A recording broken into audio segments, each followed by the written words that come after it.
Hello there, my name is Paul. Welcome back to my channel. If you like shipwrecks, I really hope you're going to enjoy my story today. My video is about a somewhat controversial shipwreck which happened here in southern Tasmanian waters a bit under 200 years ago now. Let me introduce my version, my take of the wrecking of the Hope and her alleged treasure. Thanks very much, and I'll see you later.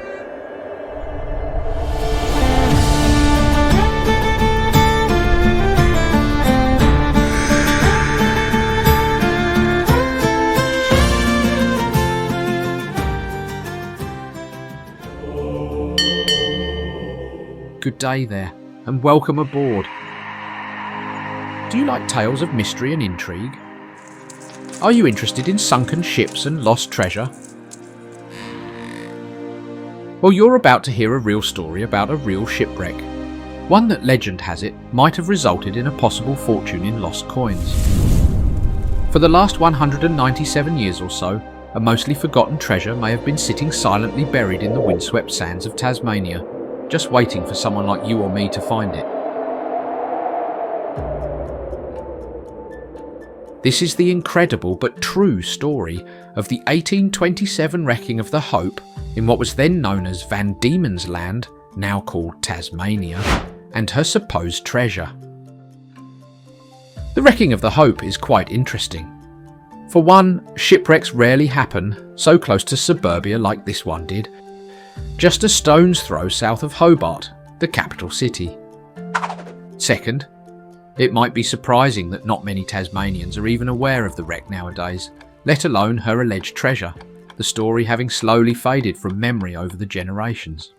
Third, that's the enticing, juicy bit about the supposed treasure, which has become a bit of an urban legend in a way. Despite Tasmania's beauty and charm, it has a deceptive and rugged coastline. As a result, many ships and sadly, many lives have been lost over the years.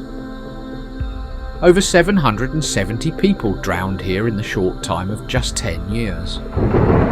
It's prone to the roaring 40s, damaging, screaming gales that sound like the devil, and can literally come out of nowhere. The Hope was a solid 231-ton wooden bark, built in Venice, Italy, some 28 years or so before. Commanded by Captain Cunningham, she was no stranger to these waters. She had just sailed from Sydney manifested with over 100 tons of general cargo. 8 or 9 passengers, plus a couple of Redcoat soldiers were on board. And now, after around 10 days at sea, having travelled over 1,000 kilometres, that's 720 miles or so, she had finally made it safely to southern Tasmania. You can bet everyone on board would have been keen to disembark in Hobart Town. No doubt most would be looking forward to throwing down a hot rum toddy or two to wet their whistles. Or maybe a few cleansing ales, depending on what tickled their fancy, I guess.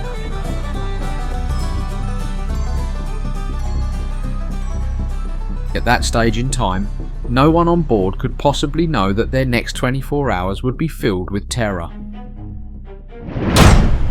Legend has it, she was also transporting a secret, undeclared cargo of thousands of English pounds in coinage to be used to pay the garrison of Redcoat soldiers stationed on the island.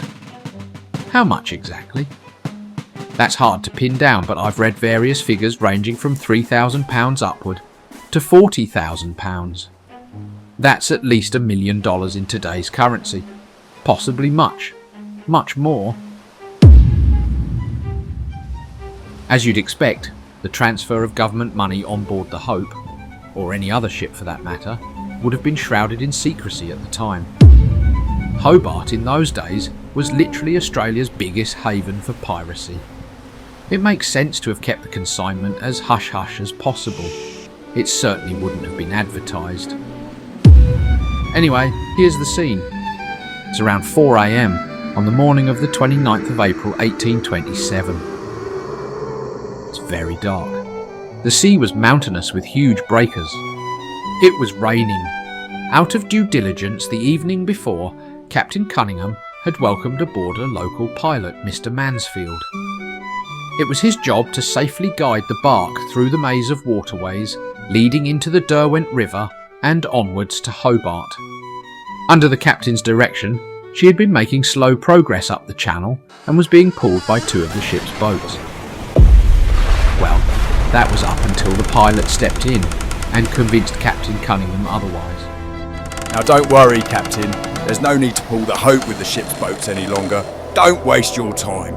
Look, nobody knows these waters better than me. Trust me. Okay, now you go and have a sleep. I'll take care of things.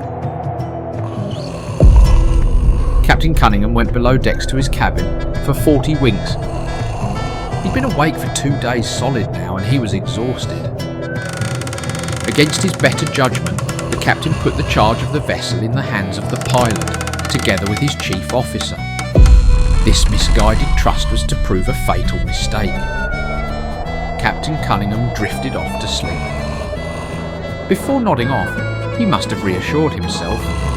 What could possibly go wrong with such an experienced and confident pilot on board? Oh, I nearly forgot. Incredibly, over the course of the night, the chief went to bed as well. It was all up to the pilot now. A short time later, the captain woke suddenly when he heard the scraping and shearing of the ship's hull against sand. Dear God, no. Dashing up to the main deck, he found to his utter dismay and horror that Mansfield had run the ship aground on what forever after was to become known as Hope Beach. Passengers screamed in terror as the waves tore over the deck. Women fainted. The confused crew didn't know what was going on any more than the passengers. The huge seas grew wilder and wilder. The seawater began to inundate the big ship as she lurched further sideways and more deeply into the sand. The captain's immediate reaction was to scream and rant at the pilot like a man possessed. All the while the pilot apparently just stood there, speechless and in shock. Let's just say Cunningham was a trifle upset. The ship's boats were lowered to try and steer the ship back off the sand. The waves washed over the deck in the dim light of the morning, and the Hope became hopelessly stuck. Cunningham ordered the ship's cannons to be fired at regular 30-minute intervals as per distress protocols. By now, all hands were manning the pumps, but it was useless as the water washed over the broken ship. At sunrise, the true gravity of the situation became clear. A lead line was dropped. The ship was sitting in 7 feet of water. She needed 15 to float. As luck would have it, at around 10 AM, a party of fishermen in 2 whaleboats who had heard the distress shots came to offer their assistance. Working hard to right the beached ship, one of their boats was smashed to pieces and Captain Cunningham almost lost his life helping. Several passengers set out in one of the small boats to notify Hobart of the disaster. The focus now was on safely rescuing all those on board. The upper part of the stern was already driven in. If the stern post was to go next, the ship would break up where it stood and everyone on board would lose their lives with 100% certainty. The mainmast was cut away in a final failed act of desperation to refloat the ship, while somehow the shaken passengers were all eventually conveyed to the shore of Hope Beach. The pumps continued to be manned for several days. Incredibly, every person on board escaped without fatality or major injury. A ship was dispatched from Hobart and several tons of cargo were recovered. Perishables, like broken brandy kegs and tea, were lost, as you'd expect. The remains of the wreck were sold to the highest bidder at auction, being one Captain John Lawton. He was a doomed man. When inspecting the wreck soon after, his boat capsized and he was drowned at the site. So this little story is unfortunately not fatality free. Through all this chaos, confusion and madness, what happened to the supposed treasure? Well, there are a few theories. One being that in the complete disorder and panic, the soldiers on board hastily buried it in the dunes of the beach. If so, were their intentions good or bad? Regardless, curiously, the soldiers were transferred to India soon after, so presumably they never had a chance to dig it back up. Was this a punishment for losing the money, I wonder? Another theory suggests that the fishermen who arrived to rescue them under direction of Mr. James Kelly, who owned the whaleboats used for fishing, took the treasure to nearby Bruny Island, Kelly's Point, in fact, now known as Dennis Point, being where he lived.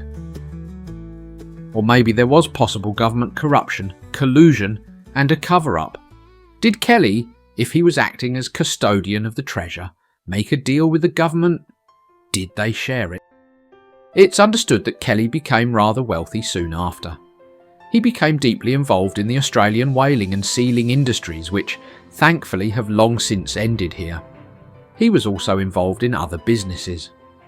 The 1840s depression broke him financially, but that's the subject of another story. In the aftermath of the disaster, an inquiry was raised wherein the pilot was accused of being drunk. That was disproven.